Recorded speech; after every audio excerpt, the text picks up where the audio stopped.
Quelques mots de Jean-Marc Peyex, maire de Saint-Gervais-Mont-Blanc, sur le refuge du Goûter. Bonjour monsieur le maire, quel est le bilan et les actualités du refuge du Goûter?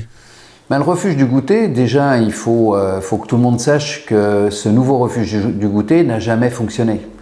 On nous a promis un refuge environnementalement exceptionnel, un bijou en la matière, et en fait il n'y a rien qui fonctionne. Donc le fondoir à neige ne fonctionne pas, et la FFCAM avait engagé un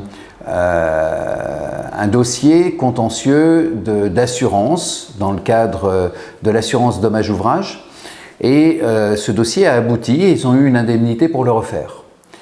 La station d'épuration ne fonctionne pas et le gardien est obligé régulièrement soit de descendre des bacs de boue par hélicoptère, donc c'est un balai d'hélicoptère, soit d'ouvrir les vannes et les excréments des alpinistes finissent dans les couloirs de l'aiguille du Goûter. Ce qui pour un refuge exceptionnel en matière de respect de l'environnement est un peu particulier dans l'expression.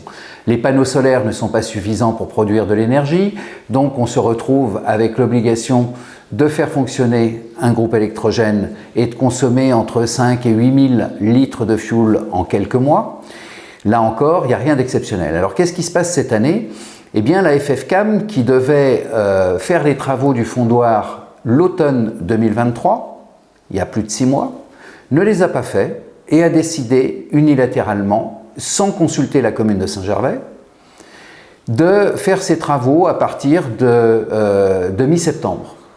Alors, moi, je fais partie des gens qui me bat avec la famille des guides pour adapter la vie de la montagne au changement climatique.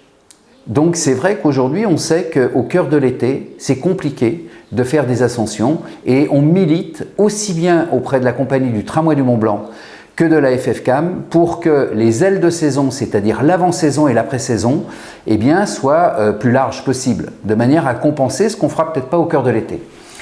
Et là, j'ai trouvé particulièrement surprenant que d'une manière autoritaire, la FFCAM décide de fermer le refuge du Goûter. Alors ils ont, bien évidemment, ils ont les moyens, puisque c'est eux qui tiennent le logiciel de la réservation, ils font ce qu'ils veulent. Ils n'ouvrent pas la réservation à partir du 15 septembre.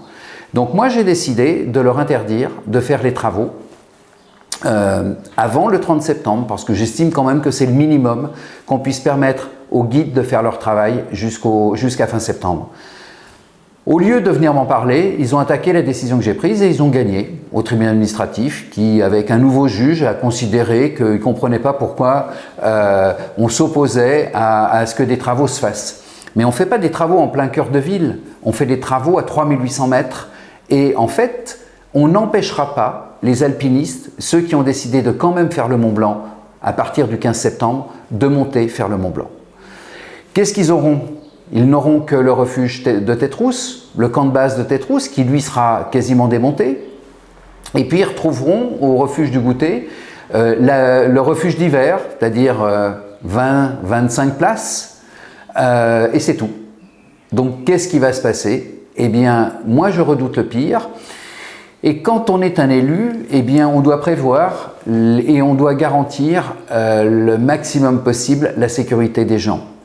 Et moi, je ne suis pas persuadé qu'en prenant cette décision, la FFCAM ne met pas en cause la sécurité des alpinistes qui, à partir du 15 septembre, décideront quand même de faire le Mont Blanc. Voilà. Donc, une vie, c'est une vie. Peut-être qu'un alpiniste qui vient d'ailleurs n'est pas considéré de la même manière que les alpinistes d'ici. Je ne sais pas quelle est la position de la FFCAM. En tout cas, moi, je m'opposerai ou je rendrai les plus compliqués les travaux du refuge du Goûter parce que je pense que les décaler à début octobre aurait permis à tout le monde d'y trouver son compte et ça aurait été, je pense, beaucoup moins polémique. Maintenant, si les guides, la famille des guides veut effectivement terminer ses saisons au 15 septembre, j'en prendrai acte aussi et dans ce cas-là, on fermera chaque année le refuge du Goûter le 15 septembre.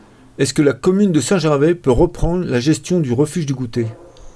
Le refuge du Goûter il est construit sur un terrain communal dans le cadre d'un bail amphithéotique administratif.